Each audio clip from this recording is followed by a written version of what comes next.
Welcome back to the Mind Mountain podcast. This is the podcast that delves deep into the mental performance side of mountain biking so that you guys, the listener, can pick up tools, tips, and tactics to help you have more fun on the trails more often. Today on the podcast, we've got John Casson. John is the Director of Education at the Professional Mountain Bike Instructor Association, otherwise known as the PMBIA. John brings a deep background in coach development and high-performance sport, with years spent coaching at the World Cup at Olympic level in snowboarding and leading both mountain biking and snowboarding coach education systems across North America. With a strong focus on developing the whole athlete, today we're going to dive into how a more human-centered approach to coaching can help riders build confidence and continue to progress on the bike. John, with no further ado, it's great to have you here. Thanks, Jake. It's really great to be here, and thanks for inviting me. And your description of me makes it sound way more glamorous than it actually was. But yeah, it's been a really fun ride, and just happy to be here and share some of my experience with you. Amazing. As usual, I'd like to start things today by dialing back the clock a little bit. And this is a story I don't think I even know myself yet, but how did you first get into mountain biking? Oh my gosh. Let's take us back to the summer of 1987-ish, roughly. Now, I had a good friend growing up that his name is Nils, so I'll give him a little bit of shout out here. And we just kind of like adventured together even as teenagers. And then we got into hiking and skateboarding and all these different playing outdoor stuff. And then one day he shows up, he had a part-time job, got a part-time job working in a bike shop, building bikes. And one day he shows up, we actually worked at Toys R Us. He shows up at our work at Toys R Us and says, "Hey, I got a giant iguana." And I'm like, "Okay, you got a big lizard. Great. Awesome." And he's like, no, it's a mountain bike. It's called a mountain bike. I'm like, "What's that?" He's like, "Well, it's like those BMX bikes you used to ride around, but it's got gears and stuff. And you go and ride on these hiking trails we go and hike on." He's like, "Okay, that sounds really cool." So I borrowed a friend's bike a few weeks later, and we went out for our first ride, full on like jorts, hiking boots, t-shirt, probably cut off at the sleeves or something like that. Maybe I wore a helmet. I don't know. But we just grew from there. And about a year later, I got my first bike. It was a Trek 850 Antelope that Nils used a little Sharpie and put a C in front of. And then so for the first couple of years of my mountain bike career, I rode a Trek Cantaloupe, which was pretty hilarious. And we just got super into it. I got a job at the bike shop and he worked at. We built bikes. I was 16, 17 years old. We just built bikes at night for, I don't know, $8 a bike or whatever, and got into like the parts and the magazines and just got super into it. So, fast forward to college, and I went to college in West Virginia, which is even back then in 1990, was a pretty well-known spot for mountain biking on the East Coast. They had a really robust race series, and I just kind of got more and more into mountain biking living up in the hills of West Virginia. It just became a huge part of my life. To this day, almost 40 years later, Nils is still one of my best riding buddies. We get together. He lives back east. I live out west. We get together at least 2 or 3 times a year and ride bikes together. He's a ripping good rider. He should be an instructor. I keep bugging him to take one of our courses. But that's how it started. And it just kept going from there. After I moved out west, it just kept building and building and building. So it's been a huge part of my life. For almost 40 years, I met my wife through mountain biking. We adventure together on mountain bikes. And it's just a part of my identity and who I am. It's something I'm really passionate about. Amazing. That really shines through when you speak into that story. I love the Cantaloupe. It's like, and so if you want to follow me on Trail Forks, my handle is Cantaloupe 1988, because that's when I got that Trek Antelope. Okay, fantastic. And it's striking, isn't it? Like that story of getting into mountain biking, it's quite different to what it looks like for someone who may be getting into mountain biking today and buying a modern mountain bike, or maybe even an e-mountain bike, and having all of these developed trails and instructors and clubs. It's very different, isn't it? Oh, it's so different. And it's so many different aspects you just touched on are so different. Not to mention the gear, of course, is like so different. We could spend an hour and a half talking about just the gear. But I think like the expense, for better or for worse, so much research and development has gone into making bikes what they are today. That Trek Antelope was maybe $350, might have been $400. And, for better or for worse, like the bikes are so much better, but they're also really expensive now. So the entry point to get into mountain biking is certainly an obstacle for many people, which it wasn't for me back then. But also like from a cultural standpoint, there's the culture around mountain biking and to society and subculture mountain biking and community is so different. in really, really cool ways. It's so diverse. And there's so many different ways that you can enjoy mountain biking. And I also look back, I did spend some time working for NICA here in the US, which is the high school mountain bike leagues. And we didn't have those when I was in high school starting out riding. It would have probably kept me out of a lot of trouble had I actually had a team and a coach that was looking out for me. We just kind of figured it out on our own. But that's a huge, huge thing. I look at for my time with NICA, there's 7,000 kids in just the Utah League alone. So there's 7,000 kids in Utah who are doing high school mountain biking versus like the 3 in my high school in 1988. You know what I mean? So just the fact that it's so embracing of youth and like that, where I was 40 years ago is now such an accepted thing to do as a high school student. It's just super cool to see it come so far in such a relatively short period of time. It's really cool, isn't it? And that it kind of reminds me, my partner Kat grew up here on the North Shore, just in Vancouver there. And like 3 doors down from the Yellow Gate on a mountain called Mount Frome, which I'm sure you're familiar. One of the best places to ride a mountain bike in the world. Yeah. But she talked about growing up, and she said it just like wasn't on her radar as a female to try mountain biking, even though she lived right next to it. And then we compare that now to today, which is like 15 years since then. And it's like, we've got actual groups for females getting into mountain biking. We've got women's enduro races and just all these things that have developed. And it's there's so many more pathways to get into mountain biking now, which I think is really, really cool. Yeah, 100%. Yeah. So there's so many different entry points on however you want to enjoy the sport. There's so many different ways to get into it. And for you, when did the interest in the skill development side of mountain biking come into that, or how did that become a thing for you? So that's interesting because even though mountain biking has been kind of the through thread of everything of my life since I was a teenager and is what inspired me to move out west, snowboarding, as you mentioned in that really nice intro, became kind of my career. When I moved to Steamboat Springs, Colorado, shortly after college, it was the snowboarding that brought me there because Steamboat had always been on my radar. But mountain biking, once I discovered how great the mountain biking was in the summertime, that was what kind of hooked me to stay for as long as I did. And one of the things when I moved to Steamboat is I needed a job, and I always liked working with people. So I became a snowboard instructor, and that's where the interest in teaching, instructing, and skill development came in. It wasn't until way later that I realized there was such a thing as mountain bike instructors. And I think my wife got into it. We might've been dating or married at the time. I don't remember exactly on the timeline when she took her first mountain bike instructor's course. And I was like, oh, that's kind of, I had no idea that they had mountain bike instructors or there was mountain bike lessons.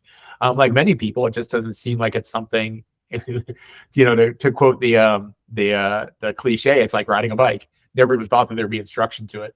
Well, totally. Growing up in Australia, I had no idea that this was a profession and a career, and it perhaps wasn't when I was growing up. But it's really cool to see how that's developed and tagged up the ski industry here in North America. Yeah, 100%. And I think that's been a big part of it.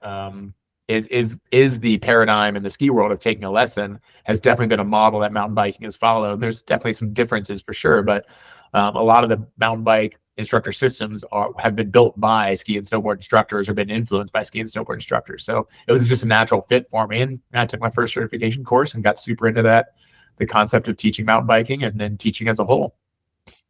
Amazing. And then fast forward to today, I'd love to hear the story of you joining the PMBAA, and then tell us a little bit about what your current role as the Director of Education entails.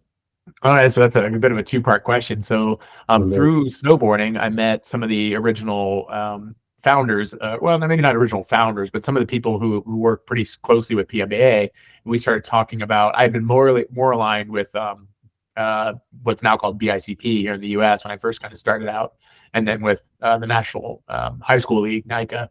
But I didn't really know much about PMBAA. I'd heard about it. I knew it was a bit of a different system and a different look on skill development. And so I was chatting with this one particular individual on the side of courses and snowboarding. We were talking about mountain biking. So I finally took my first course, and a lot of things clicked for me. The way that the PMBAA system is set up really appeals to the way that I built snowboard coach education, have been involved and had some influence on some other coaching systems. The way that structure is set up really clicked for me and made a lot of sense for me. So I got more involved and tried and became an instructor-trainer, leading courses. And then I retired from snowboard coaching after the 2024 or or 2024-25 season.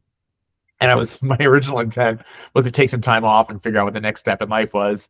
For better or for worse, the PMBA position opened up right about the same time that I retired. I think it was March of 2025. And I was like, darn it, no break for me. This is like the perfect fit for me and for my skill set, and for what I wanted to do in the next direction I wanted to take in my professional career. So I applied and fortunate enough to get the job. And it's been super rewarding. I've been in it for just about a year now. I think I officially started in June of 2025. And the role is really overseeing the curriculum development, and the training of our instructor trainers are probably the two main pillars of what I'm doing. Amazing. And it's been really cool seeing all of the new developments that have come out in that year since you've been working there. And we'll talk more about some of those kind of at the end of this conversation. Sure. But I wanted to, you mentioned, I wanted to touch on what really stood out in the PMBIA's curriculum for you, because I know for me it was a game changer when I took my first course as well. And I think probably like the thing that stood out the most for me was just the simplicity. Mm-hmm. I obviously, watched the YouTube tutorials and read the mountain bike magazines and the how-tos, and I had all this information in my head, as well as just random tips from buddies that some were good, some were not so good. Lots of information. But taking that first PMBIA course was like, just that's really simple. This is what we're going to do. This is why we're going to do it. This is how. And just like the I guess like the lack of over-explaining really resonated with me and helped me understand the concepts and do them on a level I hadn't been able to do before. So I'm curious, was it similar for you, or was it something else that stood out? That's more or less it. But let me start with a little bit of a side story. I'll come at this from a little bit of a different angle. One of the things I was fortunate enough to be involved in was the development of the snowboard coach education, not instructor education. That's been well established, but there was no education for competitive snowboard coaches. And so myself and a few other coaches kind of got together and created an outline and kind of built it. This was like in 2006. And one of the things I really wanted to do was embrace the culture of snowboarding and make sure that we weren't prescribing exactly how to do something. We were talking about concepts, we were talking about principles, we were talking about overarching ideas, and not into the minutia of exactly how something is done. And I remember when we rolled it out, I got a call from, I'll give him a shout out, Bill Enos. Bill Enos was the first head slopestyle coach for the U.S. snowboard team, led the U.S. snowboard team to a sweep of the podium in the 2014 Olympics. Anyway, Bill is a legend. Bill's also a little, he can be a little cynical, grumpy, maybe. He'll appreciate me saying this. But he called me, he's like, dude, you can't tell me how to teach somebody how to do a 360. And I was like, that's not what we're doing. We're teaching the concepts of what builds a 360. And then you as the coach can actually figure out how to use those concepts to teach somebody how to do a 360 in the way that you want to do it. He's like, oh, wait, that sounds good. I'm obviously paraphrasing that conversation, but so anyway, that's always been my philosophy in coaching athletes, but also in coach development, is let's teach the concepts, let's teach the principles, let's teach the framework, and then let everybody else interpret it and build lessons, sessions, the outcomes the way they see fit using those concepts. And that's very much the PMBA 6 skills approach. Is this? Here's the why and the how all these things work. Here's how they interact. And now you as an instructor can use all these different puzzle pieces to put together a session or a lesson or a season to help your students reach their outcome based on those principles. So coming back to full circle to your question, that's what appealed to me most about the PMBIA system, was that structure and framework, but the freedom and adaptability to use those pieces to meet the student outcomes. Yeah, it really resonates with me, and kind of stands out as like the idea that no two learners are the same. Everyone learns a little bit differently. So I guess our job as the coach is to figure out who we're working with as a human and to deliver the lessons in the way that lands for them. Mm-hmm. And then as well as that, it's like no two riders are the same either. There's no one way or like one correct technique, whether we're talking about jumps, drops, roll downs. There's definitely like what works well for most people most of the time, but everyone's going to put their own flavor on it and bring in their own kind of unique strengths and weaknesses. So for sure. We can generalize a little bit and say that like newer mountain bikers or newer people to any sport, for example, are going to take more direct instruction, where you're going to give them like a very prescribed step-by-step, very direct coaching. Do this, then you do this, then you do this, and you do this, versus more experienced riders can be a little more nuanced and a little more guided. And that's a super big generalization, but Yeah, exactly. Our framework allows us to take either of those approaches. Whatever you choose, it's going to meet those student needs. Mm. Yeah, it's a really important point as well, isn't it? Like not only meeting the student where they're at, but also calling them forward to where their next level is. Yeah. But we're able to do that if we're teaching all levels of mountain bikers in the same way. For example, if we, get a brand new rider and then we take this really kind of high-end coaching approach to their riding, it's not going to make sense to them. It's all going to be abstract, and they're like, I still don't know how to actually execute that maneuver. Yeah. Whereas if we get someone that's been riding for years and maybe they are competing, they're racing, whatever, and we take a really direct approach and tell them everything they're doing is wrong, it's like, that's not going to work either. Yeah, 100%. You hit that nail on the head right there for sure. And I guess for me, this is kind of touching on that human-centric approach that the PMBAA talks so much about. For our listeners, can you tell us, like, what is a human-centered approach to coaching? Oh, I think to sum it up, and we could talk about all the different bullet points, but to sum it up, you said it perfectly. It's meeting the students where they are, trying to figure out what their needs are, what motivates them, what's going to resonate with them, what are the outcomes they're shooting for, and tailoring and adapting your approach to meet them where they are, and creating a human connection, creating that trust and respect. That's gonna open up those learning paths that create a positive learning environment that's going to allow that person to flourish and learn, whether that's in an hour-long lesson or a season-long training program. Fantastic. That kind of leads me into another thing I wanted to ask you. I seen it. I'm not sure if you posted this. It might have been someone else at the PMBIA. But there was a great post on Instagram recently kind of talking about the difference between information and implementation. I'm not sure if you know the post I'm talking about. Are you referring to the one about like how people like watch YouTube videos and yeah. I put it in my notes here. It started off like in an era of YouTube University. Yep. Riders are showing up to the trailhead, having watched all the tutorials, all the drills they found online. Access to information has never been higher, but also that makes our job as mountain bike instructors even more vital. I'd love you to speak into that a little bit. It's funny you highlighted that one because that's actually a Coach's Corner blog piece that I wrote for our newsletter. But out of all the social media that's come out, our new social media person is doing a fantastic job with PMBAA. But out of all the stuff that's been posted, that's like the one thing that I actually wrote. Amazing. So, but yeah, there's a lot of truth in that. There's so much great information out there on the internet today that explains what to do. But until you get that eyeball to eyeball connection with somebody, you can look at what you're doing, create that human connection, create that trust and respect, and helping to fuel their confidence. All that stuff is great background information, but until you get that human connection, somebody who can really look at what you're doing, help you progress to the next step, that's where the magic happens as being an instructor, is that face-to-face. And all this stuff with like AI coming out, that's coming for our jobs, not our jobs, because that human connection is still really very real, particularly in a sport that has a lot of fear and that has the literal danger of physical harm that could happen if you do it, quote unquote, wrong. And so that human connection of creating confidence through trust and respect is such a critical component of what we do. And all that I have no problem with YouTube videos that are out there, except for the ones that are kind of like wrong. But I have no problem with people like looking at those things. But but I think it's a mistake to think that you're going to get all the information that you need to get better mountain biking just from a YouTube video. That human connection with an instructor or somebody who can put it into language that's going to help you progress is just a critical component of the whole equation. It's really interesting, isn't it? Because so often students come to us and they're seeking information. They're wanting to know how to do a drop or how to ride steeps more effectively, whatever it is. What they're really seeking is that implementation or the embodiment you speak of. They're wanting to know how to do it, and not only understand how to do it up here, they're wanting to be able to feel the movement and know when to do it, how much to do it in a whole variety of different environments. So that's where our job really comes in, like you say, closing that feedback loop and saying, hey, so you understand this is what we're actually seeing. So in order to do that more successfully, this is the one thing we actually need to tweak. Yeah, and I think that's where the magic lies, isn't it? Like you say, we can watch tutorials all day. We can have an AI coach for even more information on top of that and confuse us even more.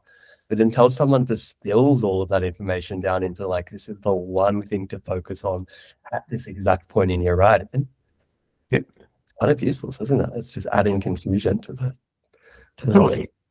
Yeah, I mean, in this day and age of being able to access the entire knowledge of human civilization at our fingertips, how does somebody filter that down? And there's principles of in the work of oh gosh, now I'm forgetting the scientist's name. Anders Ericsson, who coined the whole concept of deliberate practice. One of the concepts of deliberate practice is having an expert providing feedback and providing guidance to reaching towards your goals. And that's such a critical component that has to be there.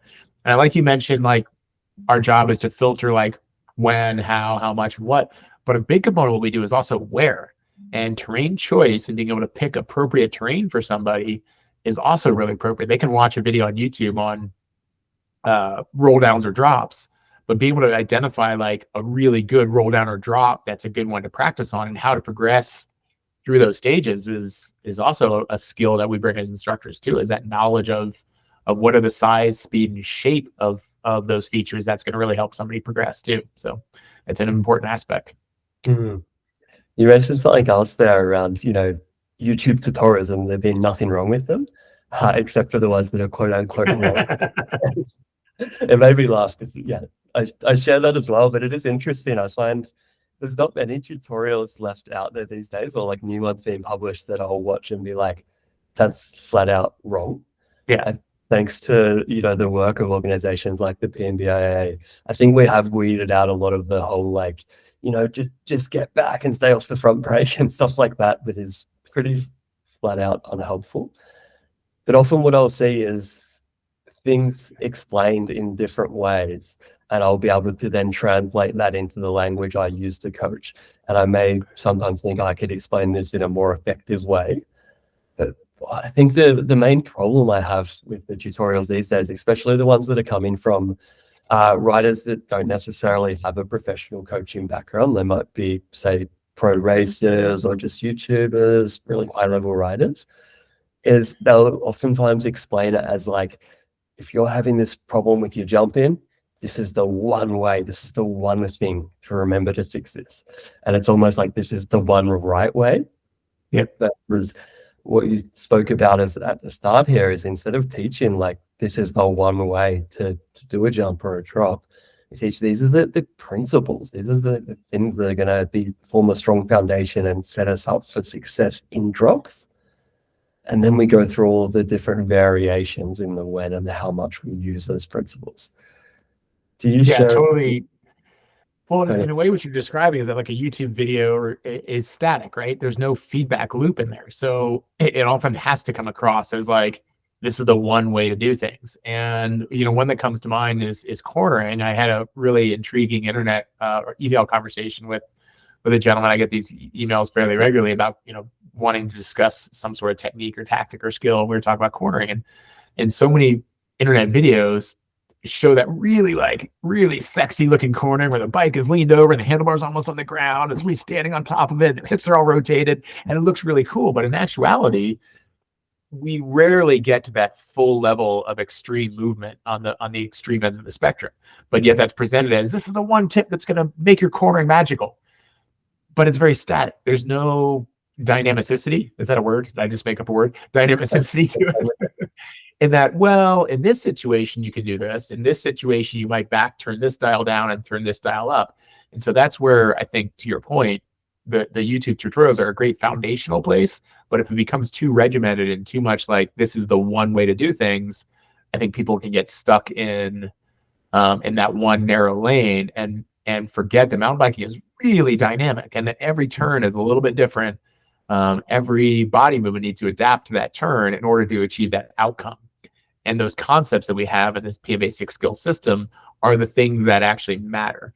Stability, balance, grip, traction, control. At the end of the day, that's what we're looking for. And all those different techniques lead to those things. So yeah, a little bit of a long-winded answer, but totally agree. Static versus dynamic.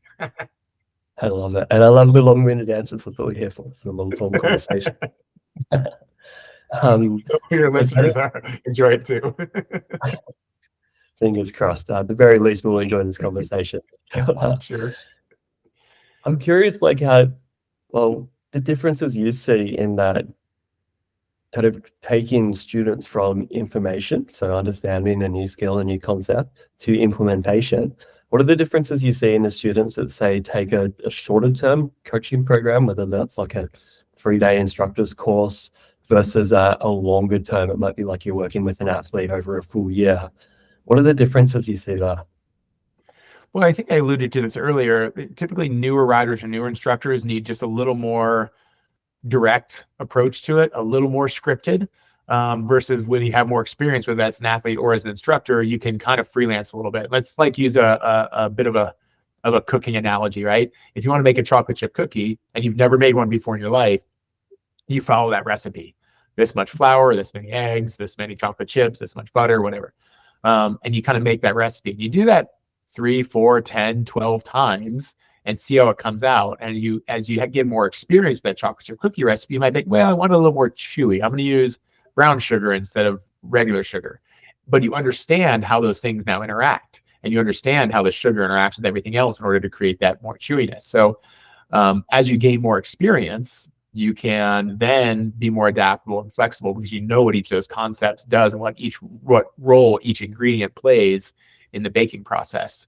And then at an even deeper level, you understand the chemical reaction of sugar, flour, eggs, etc. That you understand how that chemical reaction works. And then you can really start tweaking things. And that's another level of understanding. So you start from kind of like almost repetition, so to speak. And by the end, you get into analysis and creation. And that takes some time and some experience to get from that bottom level of learning to that top level of learning and application. Yeah, that really mirrors what I see as well. And it's interesting. I find oftentimes in those earlier lessons with newer riders, they will obviously like have these breakthrough moments where their riding will completely change because all of a sudden they're learning how to stay centered on their bike and create bike body movement, bike body separation, things like this. And it's a game changer for them. But oftentimes I do find riders will get to perhaps that more intermediate or advanced stage in their riding.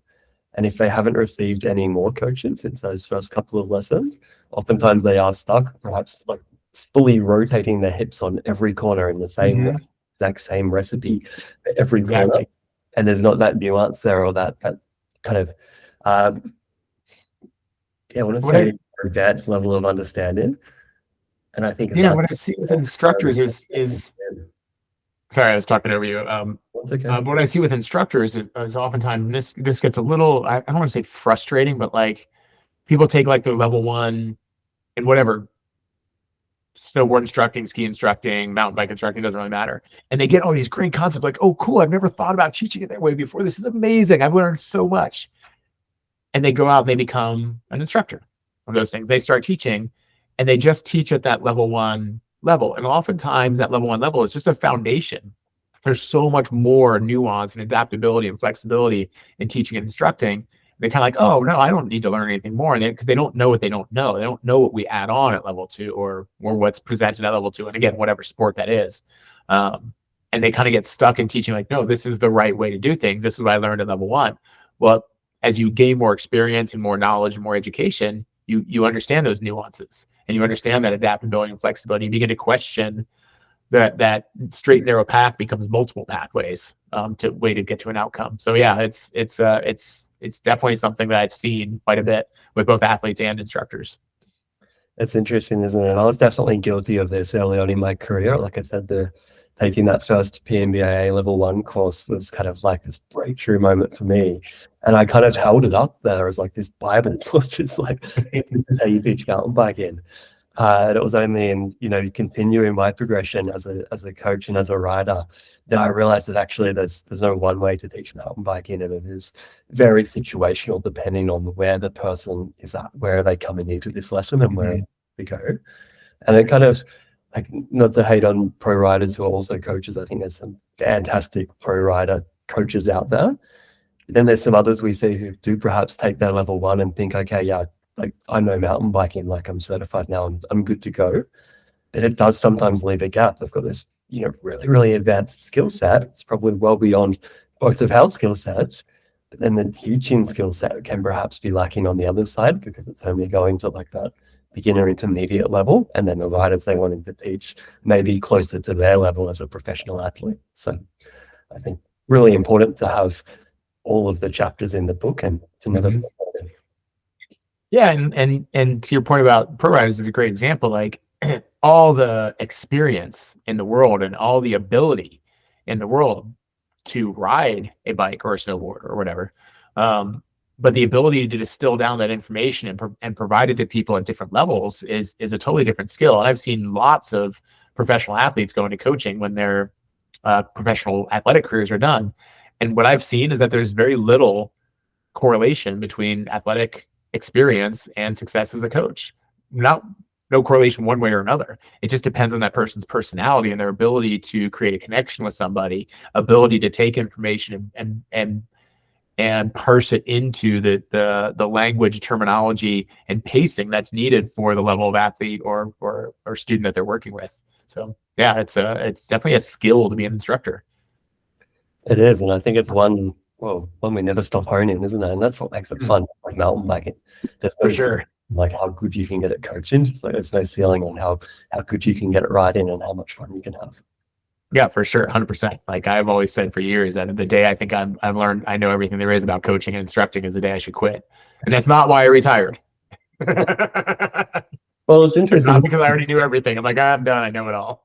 You're a great example. You retired from snowboarding coaching full time, and then all of a sudden this opportunity came up, and probably the fact that you couldn't say no to it was like, oh, this is a different avenue to go down in my professional coaching career, a way I can keep honing that skill set. 100%. And that was a big part of the appeal. Like I said, I've been involved in mountain bike instructing and leading some courses for a while, but not really at this level. And so the opportunity to take what I've learned over and the mistakes often that I've made in snowboard coaching world and apply that to the mountain bike coaching world was just too much of an opportunity to pass up, to continue to learn and grow as a professional and to continue to get better and get better at what I've made my life into. Yeah, amazing. I think it represents a great opportunity for all of us instructors that are then learning from the organization to have some fresh knowledge come into it. So that's awesome.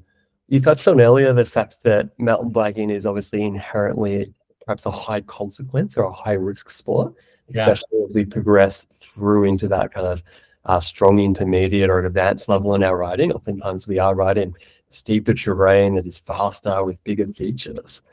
So I'm curious, for you in high consequence environments, what are some ways you've found to coach riders to make better decisions under pressure? Oh wow, that's a jar of worms. Feel free to take Yeah. it. So what's interesting is the sport I coach in snowboarding was snowboard cross, which I think everybody has this image of being like this rough and tumble sport. Everybody's like gladiators, like pushing each other over and fighting on the course. And it's not really that way. It's very much about making good decisions and adapting and making those decisions quickly. Yes, there are lots of crashes. There is a bit of an element from a spectator that probably like appeals to kind of like the NASCAR type of thing, but that's not what the sport is about. But there is a big element of risk. And at some point you have to commit to that risk and embrace that risk and know that it's out there and do everything you can to mitigate it. And same thing in mountain biking. And so some of the ways you do that are, like I mentioned before, is being really intentional about terrain that you select. And this is particularly true in mountain biking. If you get somebody who wants to learn how to do, we've got a really tricky drop here in Grand Junction called Cathedral Drop. If somebody comes to me and says they want to learn Cathedral Drop, the first thing I'm going to do is not go right to Cathedral Drop.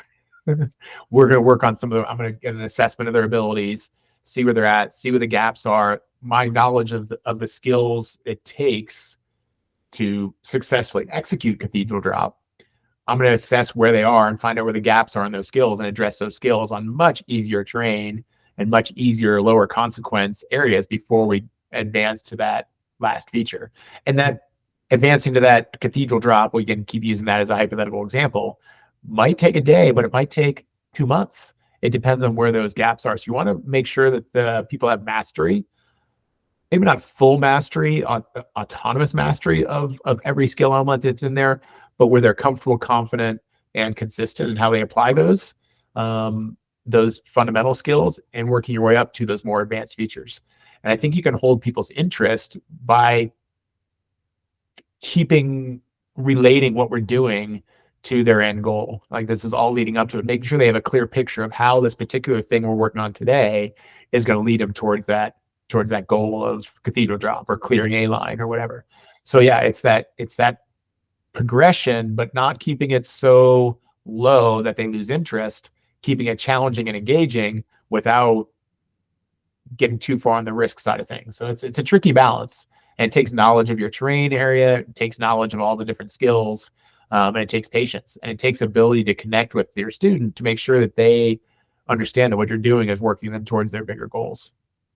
Definitely. And am I right in saying that that timeline can be different for each different rider?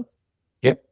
Yeah, for sure. Absolutely. Like, you might get somebody show up at the Whistler Bike Park whose goal is to clean every jump on A line, but they're coming from here in Colorado and they ride Snowmass all the time, and they can clear everything on Valhalla, which is a little mini A line, not quite as big. And you'll take them and take them for a run on what's the next step down, man? Crank It Up, right? I think. Yeah, maybe Seymour. Or Seymour, yeah. And you're trying to get you're going to take them out, maybe probably not right on there, but maybe take them for a little bit of a lap first somewhere, check their ability. Okay, this guy knows how to jump, or girl knows how to jump, so we're going to go and check out Crank It Up and Seymour. And then, okay, cool, all right, check, and you might get into A line in a day, and then you can work on refining their skills on A line versus somebody who's never jumped before, but they're coming from Moab and has a really strong technical ability and good mastery of controlling their bike. It still might take a little bit longer to adapt those skills to a different outcome. So yeah, to your point, it's everybody's different, which goes back to your human-centric approach too, right? So assessing what their goals are, where they're at, and figuring out how we fill in those gaps as instructors. Definitely. And I'm curious, just to ask an obvious question, but how might the outcome be different if we were to take the student straight to, was it cathedral drop? Well, I mean, like, so they come in, they're like, hey, I want to do this hard thing. You're like, oh, I don't think we're quite there yet. What would happen if she had to take them right there? What could happen? Well, what could happen? I mean, like, at the worst end of this, actually, the likely outcome is a crash. It is an unsuccessful outcome, which in these high consequence environments, particularly like drops and jumps, where there's a critical instant where you are, let's see, what's the right word, in the trajectory of what you've done previously, but haven't quite finished the move. That critical instant right there is where accidents happen and crashes happen. So yeah, if you were to take somebody without any sort of background and just go right to cathedral or A line and just send it, like, the danger is physical injury. And it's even interesting just from, like, someone might not be in a coaching environment, but they might have this goal, go out to it.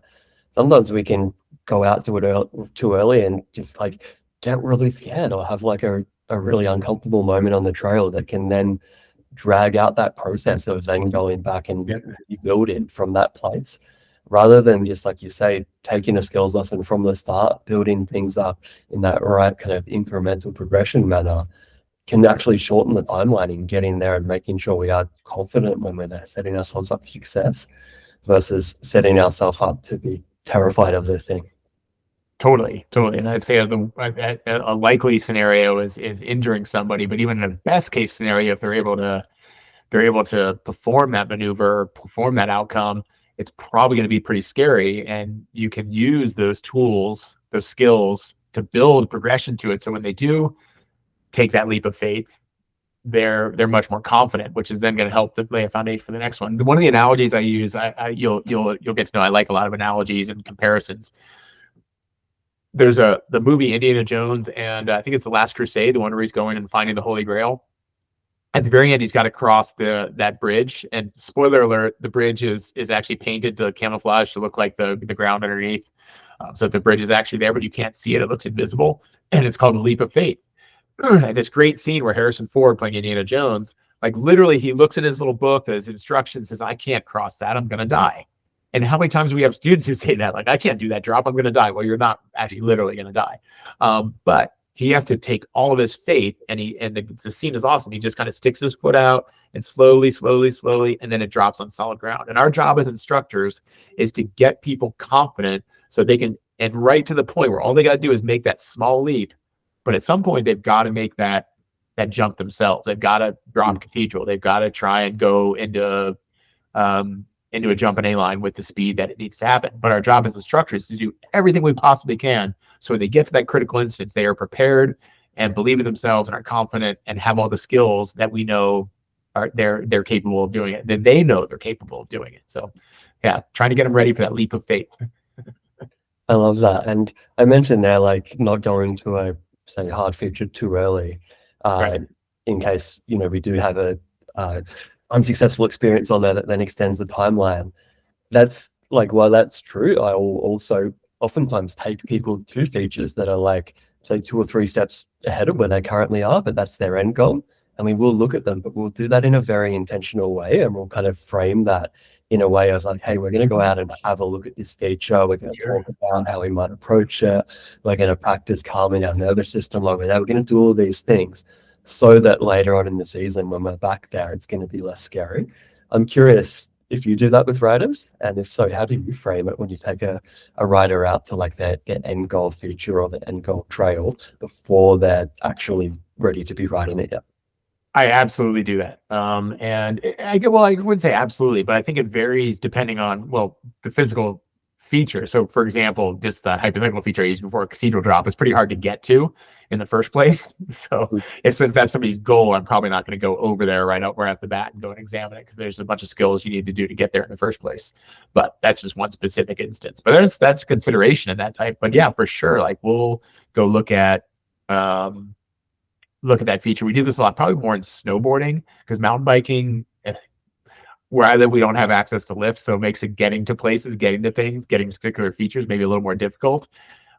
If you have access to lifts and are working in a bike park, you can get to those spots and then pretty easily like go around them. And so physically, like the physical location of things has an impact on that. But from a theoretical perspective, yes, let's look at the end goal. Let's break it down. Let's even talk to them about what the skills are that are going to need to tackle it. And then go try that on some other things. And I think what that does is creates that engagement, creates that vision of what the end goal is, and gets them more engaged in the process of the different steps you're going to employ to get there. So, but the physical location of where that feature is a big factor in it, right? Totally, yeah. And we might, like in that instance, take them to, like you said before, similar features. Yeah. To kind of like you could maybe get a little lazy, but theoretically you could just kind of roll through A-line and just roll over all the tops of the jumps, as long as you're not getting landed on by the train of people coming behind you. So you could just roll through it. Yeah.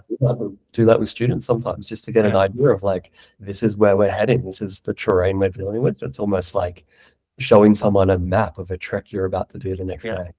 That could be, I think the downside that we have to consider, and again, this goes back to that human-centric approach and trying to make sure we understand what's motivating people, what are their fears, what are they confident about. Doing that could have the potential of being deflating too. Like, oh my gosh, this is way bigger than I thought it was. I don't think I'm ever going to be able to do this. So you got to be a little bit careful about those things too, and making sure that that person is not going to be defeated before you even start by seeing like, that's what A-line looks like. Holy crap, that's way bigger than I thought. Again, that comes back to that human-centered approach again, doesn't it? Yep, for sure. Like getting an assessment of where they are physically, but also an assessment of where they are from an experience point of view, and assessment of where they are mentally and how they approach learning. So yeah, that's all part of taking in information when you start working with somebody. Yeah, totally. And I love the analogy before, the Indiana Jones reference of kind of faith and knowing when to take the leap of faith.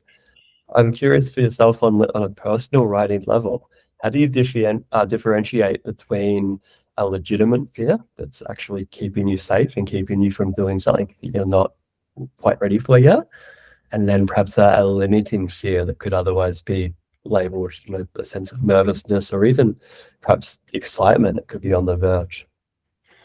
For me personally, in my personal riding,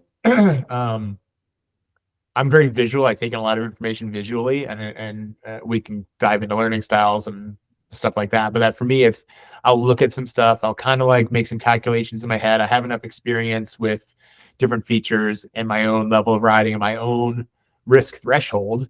I'm not old, but I've been around for a while. I've got some years on the planet. My risk threshold has probably gone down a little bit over the years. And so those are the different factors I weigh things against, and decide if it's something that I want to try or not.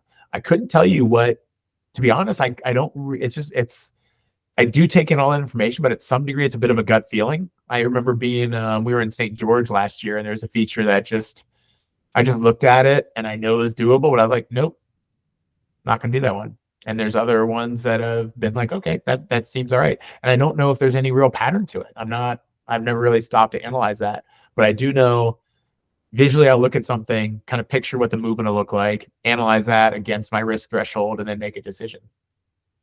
I love that. I totally mirror that in my own writing as well and in my own decision making. Both like the risk tolerance going down, both with getting older and also like doing this for a job. I hurt myself last summer being a little bit too ambitious and perhaps shortening the timeline of an ambitious project, and that kind of highlighted to me the need to turn the risk tolerance down a little bit. But at the same time, I obviously wanted to keep growing as a writer and as a professional, because that's what I find fun. So I'm curious for you, like, what are some ways that you continue to learn and grow as a mountain biker without necessarily just taking bigger and bigger risks or doing higher and higher consequence features? Well, my wife and I were actually talking about this last night. Is one of the things that really drives us as mountain bikers, and one of the things that's cool, that's so cool about our sport, is going to different places. We love traveling and going to different spots to mountain bike. And then, so once you get to a different spot, the terrain is different, the soil is different, the types of features are different. That's a whole new challenge just to adapt stuff that you already know how to do in your home trails to a different environment. So right there, that's one thing that keeps me really sharp and keeps me really engaged and keeps me really excited about mountain biking, is going to different spots and trying different things. I really like, one of the things that's driven me throughout my entire, personal trajectory in sport. I started out as a skateboarder. I love the idea of figuring stuff out, figuring out how to do things. And so that, to me, it's not necessarily the size or the gap or the speed you need to take into a feature. It's figuring it out. So the more complex the problem, the more it takes me to kind of break it down and figure out how to do it. And whatever the 1 or 2 or 3 keys that are going to lock it, that's what gives me personal satisfaction. So it isn't necessarily about going bigger or going faster or getting gnarlier. It's more about like, it could be a small feature, or figure it out how to do it differently, or figure out what is the key to unlock it. That, to me, is what gives me great personal satisfaction. So I think that can carry me much further as my risk threshold keeps declining as I get older. Getting that satisfaction of being able to still do some shit, pardon my expression, and figure it out, is so gratifying. And I apply that in snowboarding, and I apply that in skateboarding. I apply that on my phone. I love puzzle games. You know what I mean? Like, I love figuring things out in my work. Like, so that for me is what gives me a lot of satisfaction. I love that, man. Our sport is just one big puzzle, isn't it? Yeah, totally. And you kind of touching on there a little bit, like the embodiment of the learning, on that, the feeling you get when you take, say, a new skill that you've understood, someone's explained how to do it to you, maybe they've shown it to you, get you a demo, that eventually that feeling we get where we're like, that really clicked, I can feel it now. That's really what I look for, in the sense of like, am I ready to do this, say, new trail or new feature, when I can not only visualize it and see it in my head, but I can feel like what that's going to feel like in my body to do that bike, what that compression is going to feel like at the bottom, where I'm going to push through, where I'm going to be looking. That's what I really look for. And I think there's almost no shortcut to that. It is like, it comes from mileage, and it comes from spending the time out on the trails, practicing those skill sets, getting the reps in. But also, I think it can come from spending time with other riders who are perhaps just a step or two ahead of us as well. So it could be a coach or a buddy that's already proficient in this particular skill set, and just spending time with them, because I think their sense of calmness and ease and almost conviction can rub off on us as well. And then we can take that same sense of conviction in it when we've built the underlying skill set. Does that relate to your process? Oh, 100%. And what comes to mind is a couple things. One is, I get, for me personally, I get that jolt of adrenaline and dopamine from figuring stuff out. And it could be something as simple as figuring out a formula on a spreadsheet. When I hit enter and the formula works, I'm like, yes, and you get that little jolt. But what really comes to mind is when I retired from snowboard coaching, one of the things with all the travel that I had, I wasn't able to have a hobby, because I would disappear in October and come back in April. And so I promised myself I was going to put myself back in learner mode. And so I bought an electric guitar. and I've been learning how to play guitar over the past year. And I found this awesome friend of mine who's a really well accomplished local guitar player, and I've been taking lessons from him. And just today, right before I came and sat down for this interview, he helped me break through something. And as soon as those notes, like I've been trying to struggle with, it wasn't quite sounding right. I was figuring out on my own. But as soon as he was able to come in and give me just a couple little pointers on what I was doing and how to actually play it, and I played those couple of notes, those 3 or 4 chords, and it sounded like what I wanted it to sound like. Then I was like, again, that same jolt of adrenaline and dopamine, that same sense of satisfaction, that same like, yes, I got this. So you can get that feeling from so many different things in your life. As long as you're open to learning and receptive to new challenges, man, that's what makes life fun, in my opinion. Yeah, I love that. I can hear it in your voice too, even just the excitement referring back to that light bulb moment. Yeah. That's what it's all about. And I love, the guitar reference there, like rather than kind of trying it out, figuring it out by trial and error, which perhaps you could have got to the same outcome, I guarantee it would have taken so much longer, and there probably would have been a lot more frustration and kind of like uncomfortable moments along the way. And then if we kind of put that analogy into mountain biking, all of a sudden there's the risk element of it. Like messing up on the guitar is one thing, or messing up an Excel spreadsheet is one thing, but messing up on a mountain can be a lot more painful. So it's like, I think it's really key. You can shorten that whole process, make it a whole lot more fun and a whole lot less frustrating by just following the path that someone else has already blazed for you. And I think like the physical stuff, whether it's skateboarding or snowboarding or mountain biking, gives you a little bit extra jolt because it's such a feeling of accomplishment when you get something, when you figure it out. Because there's higher consequence of not figuring it out and having an unsuccessful outcome. So yeah, I think there's definitely a bigger hit of that dopamine when you figure something out. That's something physical like that. At least for those of us who live that kind of active lifestyle and participate in sports that have that element of risk. I think there's a huge, brain chemical thing that happens when we overcome those challenges and face those fears and face that risk and still are able to accomplish something. So people kind of reference kids and say, "Oh, I wish I was still a kid." They can just break themselves and they don't have to go to work or school, or they recover so much quicker. But I think that risk is actually the thing that keeps it being so fun, or quote unquote addictive. Because if we could just get to pro level in mountain biking tomorrow, like, it wouldn't be fun anymore. There wouldn't be that challenge. It is really the process is the fun part, not necessarily the end goal of the outcome. Yeah, I know, totally. And like it goes back to what I was saying about being an instructor too, is like the day I think I know everything is the day I should quit. I mean, if you know everything and you're not challenging yourself anymore, progressing, whether that's physically or as a coach or instructor, like what's kind of the point? Like if you've reached that pinnacle and aren't getting any better or aren't trying to get any better, like that just seems to be kind of pointless for me personally, at least. Yeah, that is a big thing. And I've had this conversation with others on the podcast before. There is such a thing as a mountain bike instructor that is just doing it for a job. Maybe they're things actually skiing or snowboarding, and they're like, I just need to do something in summer. I just want to get my pass, so I'm going to be a bike coach. But I think we are really limiting like the opportunities and the outcomes for our students if we are lit up and engaged in the learning process ourselves, if we're not practicing what we're preaching, so to speak.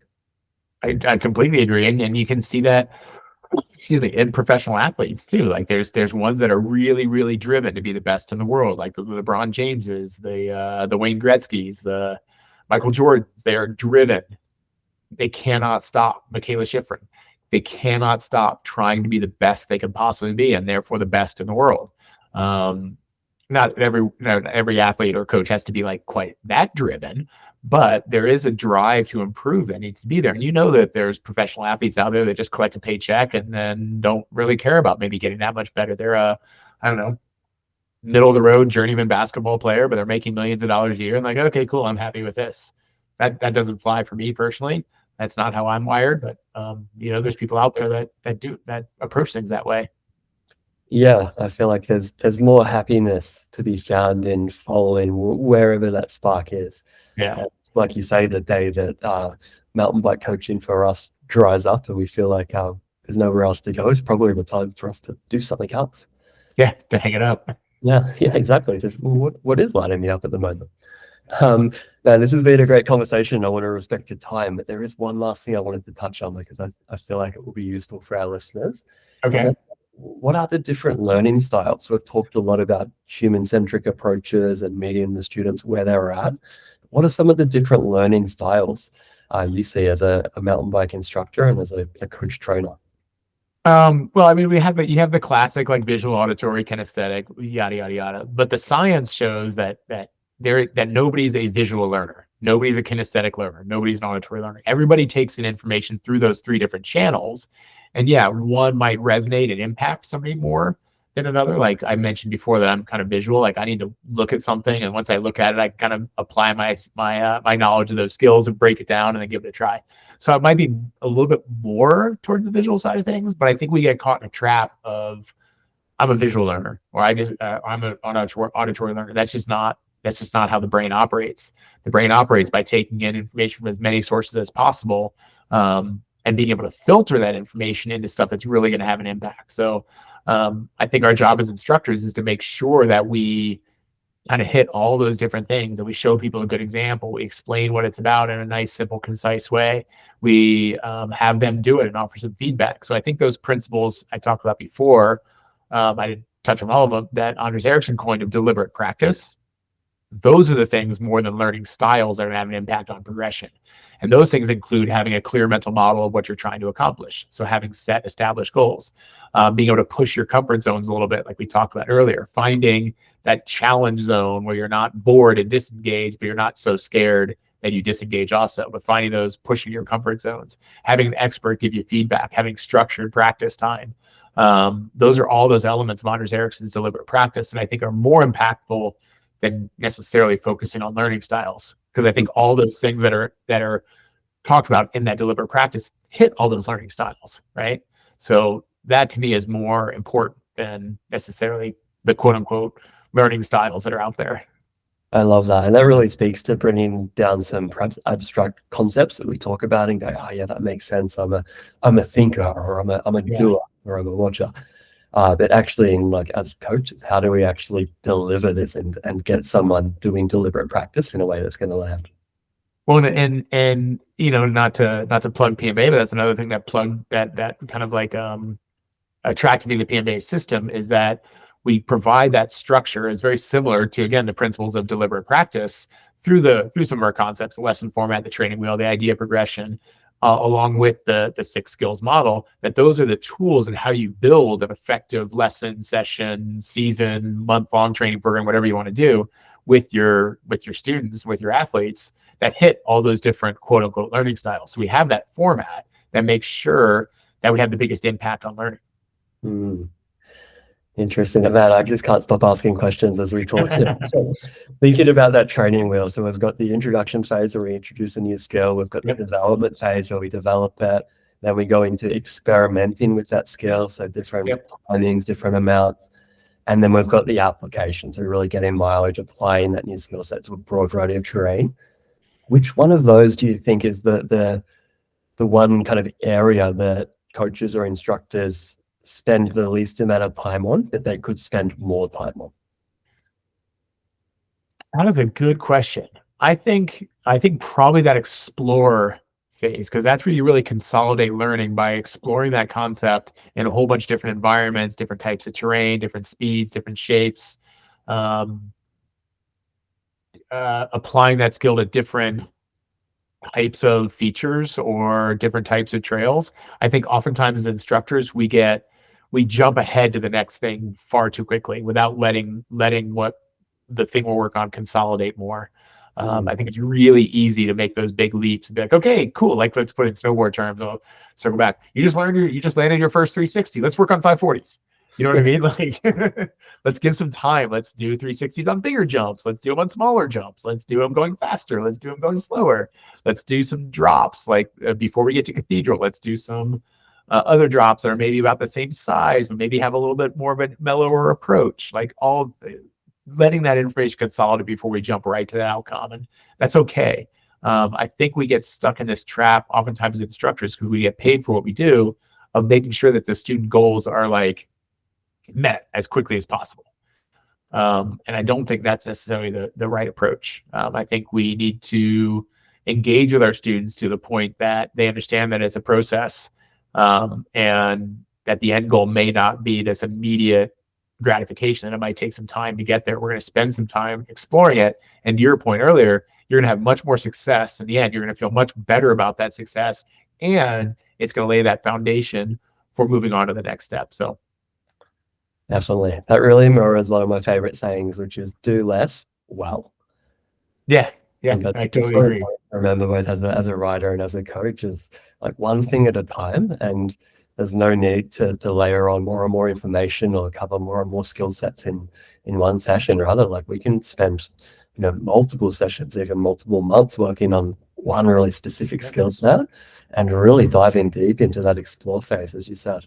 That's something I've found, like the writers I work with that experience the best results longer term are the ones that are doing a longer term coaching package, because that gives us the time and the freedom to really kind of practice things, go home, rest, let those neural pathways really solidify, and then continue to practice in a variety of different environments and terrain, rather than just learn something new and call it quits there and kind of leave them in that development stage where they're like, oh, I can do this in a skills area, but it's not quite making sense on this trail or that trail or anything else that I'm actually writing.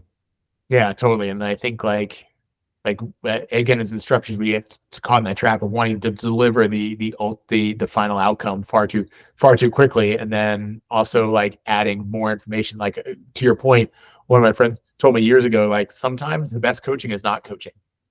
It's just don't say a word, just go out and ride, let the terrain do the work, lay the foundation, go out and ride a bunch of different features, and maybe you like have a little bit of guidance in here. It's like, okay, just remember X, Y, and Z, we're going to go tackle this trail, but not make it overly coaching. And I think we get caught in that trap a lot of wanting to like, although I'm not really setting a very good example in this particular podcast interview of talking less.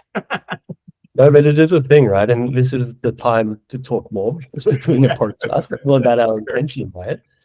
But I find it funny. A lot of my job these days, as we live in this information age, which is growing exponentially, like the amount of information that people are consuming is growing exponentially. Like I spend a lot of time actually getting them to think about less while they're writing. Yeah. And that's an interesting thing to do as a coach, because often we show up and we think we're getting paid to give writers something, a new technique, a new tactic. But oftentimes in doing that analysis and actually spending some time in person with them, I realize what they actually need is to be thinking about less while they're cornering, because they know how to corner, but it's this information and trying to think about too many things all at once that's holding them back from actually doing what they know. Yeah, 100%. Like when you talk about like the science of skill acquisition and motor learning, the top level is autonomy, depending on whatever model you look at. But basically, like if you look at the conscious competence model, it's unconscious competence. If you look at the Fitz and Posner skill development model, it's autonomy. Basically, what you're trying to do is get people to a point that they can adapt and make those decisions automatically and subconsciously. It's what separates the pro riders from like a pro downloader. It's what separates Jackson Goldstone from me is the ability to process that information and make those decisions and adapt the skills with a high level of precision and coordination and timing in an instant, way quicker than anybody else can. So yeah, I think that's huge. Think less. Yeah. Think less. That's a good little takeout for our listeners. Wrapping things up here, one last thing I'm excited to ask you is, looking ahead, what's one thing the PMBIA is up to this year that you're excited about? And what's another thing you're excited about the direction the organization is heading in the longer term?